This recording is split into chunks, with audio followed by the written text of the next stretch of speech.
This is my intensive reading classroom. I teach juniors and seniors who are below level in their reading ability. And so our goal with these classes is to try to increase their reading comprehension, their fluency, their interaction with text. And so I have my classroom set up in such a way that it's very word-rich, very print-rich, text everywhere. When the kids come in every day, they pick up their folders. I have different bins for each class so that they can find them easily. These folders are where they have their response logs. This is a reading response log. And each day we have independent reading practice. And after the students read, they put the date, the title of the book, the pages that they read, and then they write a response to what they've read, one sentence.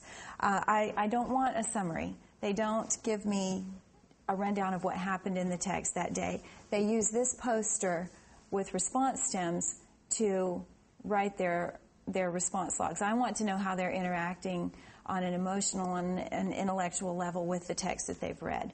So they do that every day. We are currently reading a class novel, and so I try to keep a list of characters, a list of chapter summaries so that they can refer to that. They don't retain the characters real well, and so this is a helpful tool for me and for them. Every day I have an agenda on the board. They like to know what they're doing. They don't like surprises. They like to be able to come in and see exactly what's going to happen in their day with me. All around the room, I have word walls. I have these word walls, they're color-coded, so to speak. These are our prefixes and suffixes that we work with. These are our power words that we use for standardized testing. These words are often found in standardized test directions, instructions, and sometimes they're not sure what the question is asking. And so that's what these words are. And then these are teacher words. This is a campus initiative. These words go out to all the classrooms, and so we try to have all the students incorporate some of these words in their vocabulary. They can be in the cafeteria, and an administrator, another teacher can come up and ask them if they know these words, and they'll get a little pat on the back if they know it. This word wall consists of words that we had first term. I keep it up even though we're not studying these words anymore, because as the students write, as they discuss different things in class, if they can use any of our past words, they get extra points on their assignments. Here on the back window and on the front board, you'll see we call them our vocabulary posters. Every week, my students are given 5 new vocabulary words. I find that 5 is right for them. Too many words. In fact, I had a student say, "Miss, I just have too many words in my head. I'm getting 20 from English and 30 from science." And so what we've found with our intensive kids is that if we can limit our vocabulary to 5 per week, we have a lot better retention rate. So every week we have 5 new words. The students in groups make a poster with the word, the definition, and then a visual representation of the word. And it's become quite a fun activity in that they compete to make. They want their poster to be on the wall. "I'm going to make it on the wall this week," they'll say. And so they try very hard to give a clear visual representation of the word.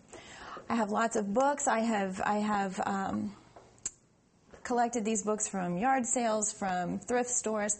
It's just really important to me that the students have a good choice of their reading materials. And so anytime they come in without a book, they are welcome to take any of mine. They can keep them for as long as they'd like.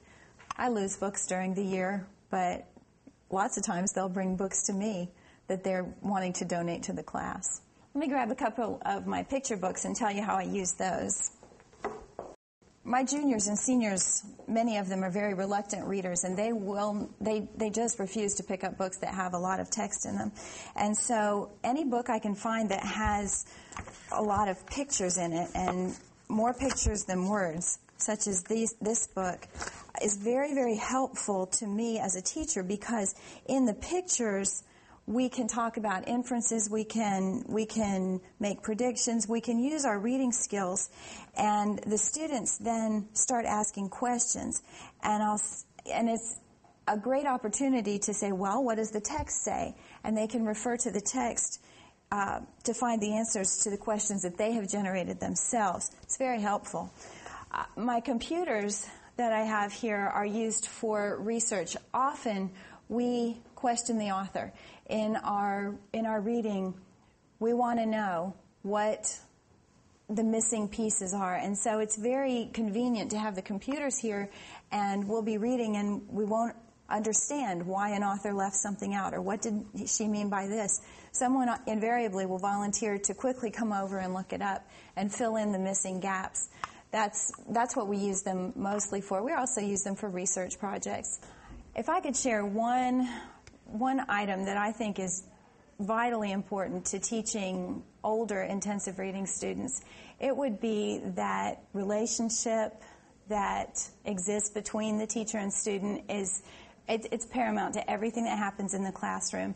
These students have a record of failure, and they have been told time and time again that they can't do it, that they're poor readers, and that it's their fault. And so the most valuable thing to me as a teacher of juniors and seniors in the intensive reading class is the relationship, the rapport.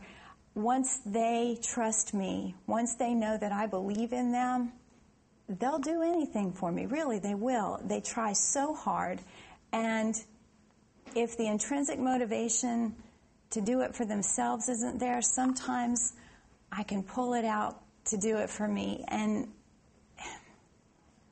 ideally, we want our students to do it for themselves, but when they've been beaten down by the system, the relationship works as motivation, and it works.